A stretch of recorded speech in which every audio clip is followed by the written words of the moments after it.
Hamas Israel বন্দি বিনিময় শুরু, মুক্ত 7 জিম্মিকে ইসরায়েলি সেনাবাহিনীর কাছে হস্তান্তর, মুক্তির অপেক্ষায় 2000 ফিলিস্তিনি।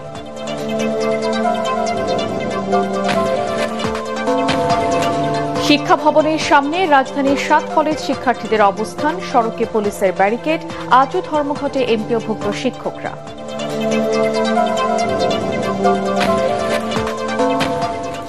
নির্বাচনের মধ্য দিয়ে দেশে যখন গণতন্ত্র প্রতিষ্ঠার সুযোগ তৈরি হয়েছে, তখন পিআরের দাবিতে আন্দোলন উদ্বেগজনক, মন্তব্য মির্জা ফখরুলের।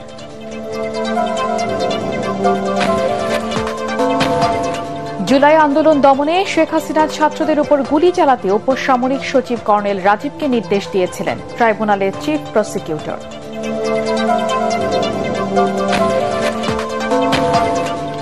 এবং সমন্বয়কদের সাথে সরকারের কোনো দূরত্ব নেই, জানালেন ধর্ম উপদেষ্টা। প্রাথমিক বিদ্যালয়ের সঙ্গীতের শিক্ষক নিয়োগ স্থগিত।